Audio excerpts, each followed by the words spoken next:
Welcome back to The Explainer. Today, we're diving into something absolutely wild. We are unpacking a genuinely fascinating paper by Dr. Melvin Sewell out of the Cosmic University of Echo Rift Studies, IX. It's titled A Category-Theoretic Foundation for Structured Multiversal Interactions and Interdisciplinary Formal Architecture. Now, I know that title sounds incredibly heavy, but stick with me, because at its core, this paper is attempting something massive. It actually proposes a mathematical framework to unify entirely different universes, or really any highly complex, distinct operational domains. And it does this without relying on the specific laws of physics found in any single one of them. It is a brilliant piece of abstract thinking, and I am so pumped to dig into how this all works with you today. So think about this for a second. What actually happens when domains with completely different rules try to interact? I mean, if alternative universes or even just entirely different biological or digital systems run on totally different physical laws, how could they ever possibly communicate? Let's say domain A operates under one specific set of gravitational and quantum rules, and domain B operates under something entirely alien. How does a piece of information cross that border without completely breaking logical continuity? Like, how do you translate reality itself when the fundamental dictionaries don't even match up? Well, here is our roadmap for exploring that exact question today. 1. Beyond standard field equations. 2. Mate the SMI framework. 3. The math of multiverses. 4.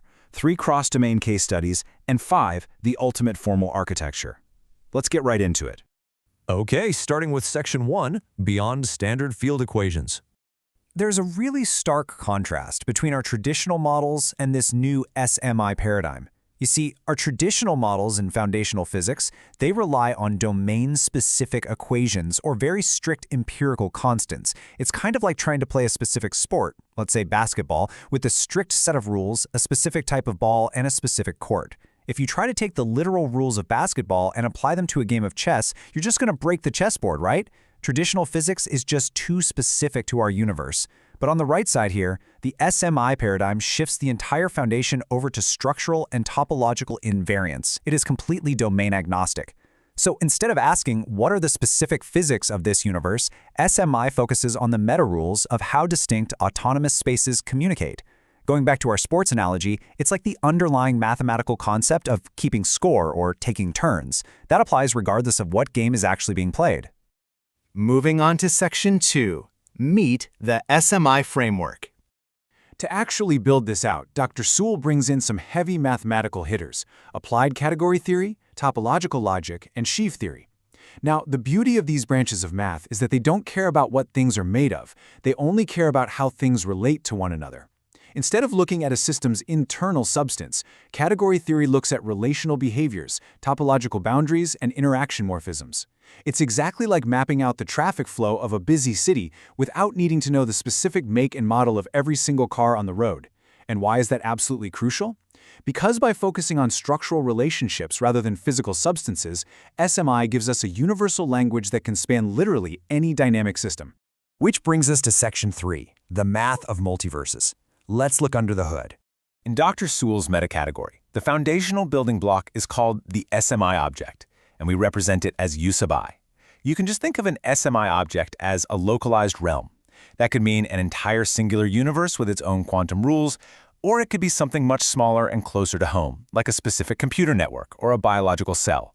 Whatever it happens to be, it's a bounded space with its own internal logic, and it's mathematically defined as what's known as a 3-tuple. So what actually makes up this 3-tuple? It's honestly pretty elegant. The first component is S sub I. This is simply the set of all reachable states within that specific domain. It's basically the what can possibly exist or happen here component. The second piece is tau sub I, which is the topology of the domain.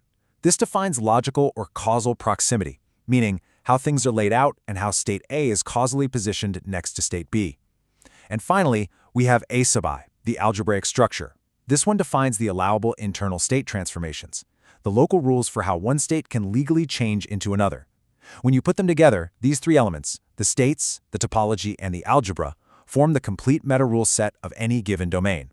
And notice, it entirely strips away the need for physical constants, like the mass of an electron or the speed of light. But, just defining isolated domains isn't enough. We really need them to interact. And that brings us to morphisms. In this category-theoretic framework, morphisms are the actual informational conduits. They're the mathematical bridges between U sub I and U sub j. So between universe A and universe B, or cell A and cell B. This is the exact place where data or state changes actually survive the jump between entirely different realities. Dr. Sewell literally calls these morphisms structure-preserving informational conduits. Now, the heavy mathematical lifting here relies on a concept called transformation equivariance. Let me translate that out of the math jargon for a second. It basically means that if a change happens over in domain A and that information gets passed through the conduit to domain B, the underlying structural logic of that change is perfectly preserved, even if domain B processes it using completely different algebraic rules. It's exactly like translating a beautiful poem from French to English. The exact letters change for sure, but the core meaning remains completely intact. Because the conduit maps the relationships between states rather than the literal physical properties, logical continuity and global coherence are preserved perfectly across these interacting networks. The data survives the translation. Let's jump into Section 4, 3 cross-domain case studies. Okay, here's where the sheer power of this framework just flexes across 3 completely distinct domains. In cosmology, the framework perfectly models phase transitions across vacuum field boundaries. We are literally talking about the stuff of multiverse theory here, relying on instanton-mediated transitions. But then look at biochemistry. The exact same structural mathematics governs mass-action flux dynamics and homeostatic enzyme feedback loops. It flawlessly models how a single biological cell maintains continuity with its outside environment. And if that wasn't enough, check out system architectures. Deterministic state synchronization across distributed computer nodes uses this identical categorical structure. Just think about that.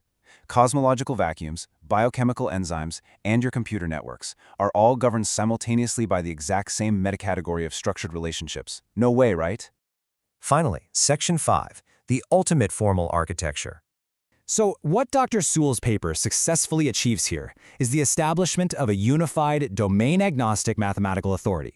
By stripping away those empirical constants and relying entirely on topological logic and category theory, the SMI framework proves that you don't actually need the same physics to have continuous, coherent interaction.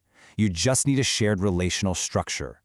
Picture this: a biologist, a quantum physicist, and a computer scientist could all sit in a room, look at the exact same mathematical model, and make simultaneous breakthroughs in their own fields. They essentially get to speak the exact same structural language. It's an absolute game changer. I want to leave you with this final, kind of provocative thought.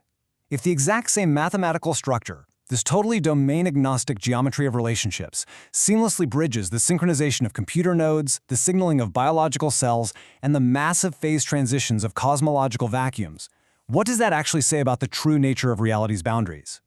If structural realism is the ultimate law of the land, maybe the walls between universes or between different states of existence are a whole lot thinner and much more mathematically porous than we ever dared to imagine. It's a pretty incredible concept to ponder.